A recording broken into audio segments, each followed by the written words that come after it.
Okay, I've got another triplet exercise for you now. This one's a little bit different. It involves some more advanced concepts. So I call this one Gotta Get My Hat, and it's a brand new exercise. So we're going to be counting in four, in groups of four. But we're going to play every accent every three initially.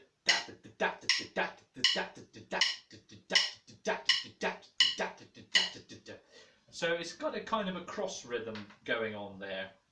So we've got four accented groups of three, and then we've got four notes left. So that's where you've got to get my hat comes in. It's 5 accents. So I'll just demonstrate that now. Got to get my hat. Okay, so we'll do that twice.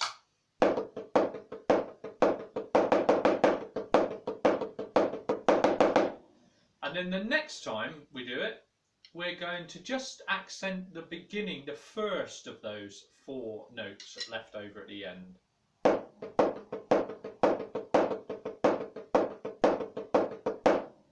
And then the second time we do that, we stop on that accent so that we can swap hands. So I'll just run it through once, leading with the right, then the left. So I'm going to get the counting right.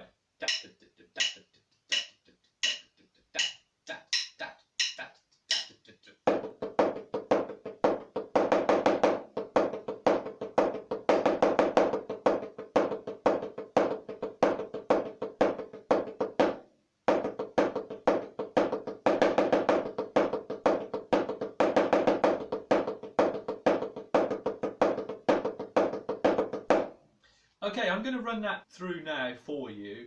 Also, I'm going to count this in wrong for the astute among you who might realise that I'm not counting it correctly. If I count it correctly, I feel like I'm going to confuse you. I'm giving you the tempo of the triplets so that you can come in correctly. But it does mean you do need to be aware of those 5 accents coming up, because that's out of time with how I counted it in. But hopefully that's an easier way than counting it the way it should be counted in. Okay.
Okay, that's the exercise. Gotta get my hat. In lesson 2, I introduced an exercise called Digi Digi Bap Bap. Now, it was actually only half of the original exercise, or part of it, and I'd like to demonstrate the full version of Digi Digi Bap Bap now that we've become a bit more advanced. And in a few lessons' time, we're going to need to use this exercise to develop some further techniques. So I'd like you to learn this longer version. So if we just recap, we had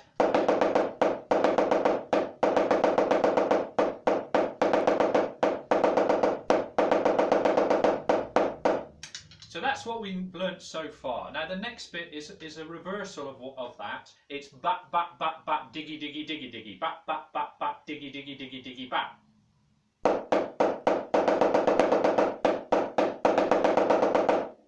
So the full version is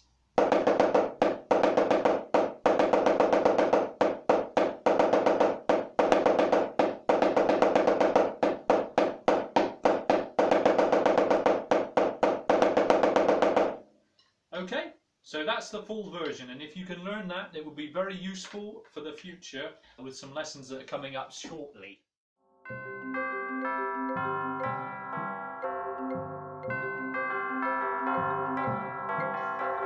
Okay, in lesson 4 we talked about accents and grace notes played together with both hands. And I just wanted to explain one of the things that this can be used for, and also the kind of effect that we're trying to create when we're practicing these exercises. So I like to think of it as sounding as if there's two people playing. So we have the grace notes as the backing music,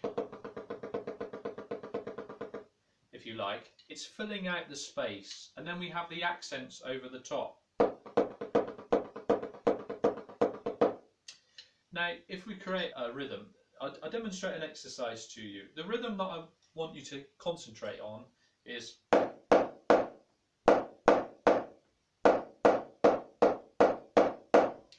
so if I add the grace notes underneath,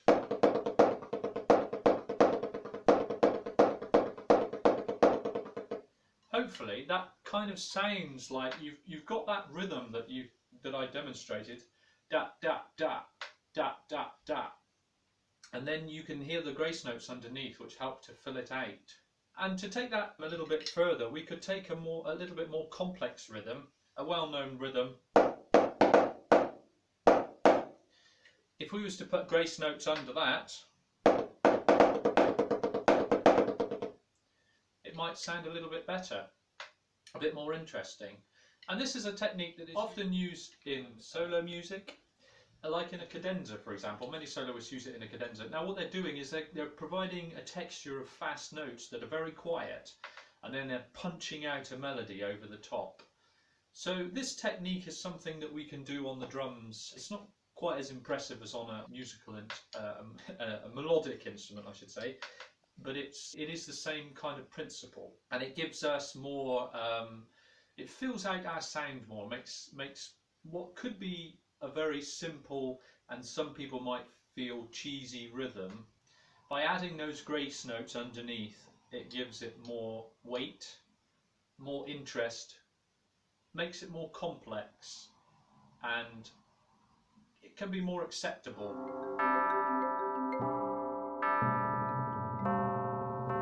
Okay, at lesson 4 I just wanted to discuss and recap practice. In the early stages we'd only learnt a few exercises, so therefore our practice would have been quite short.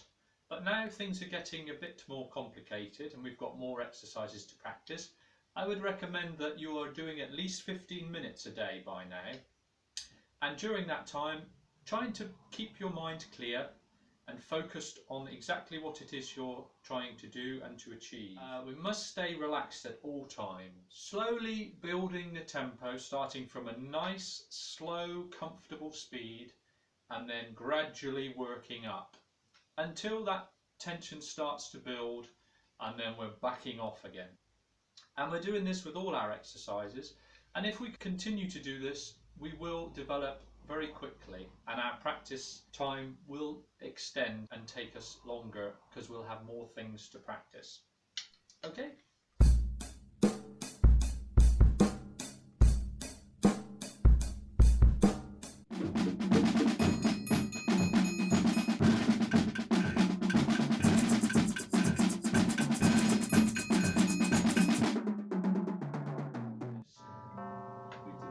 Cheesy. It's so cheesy.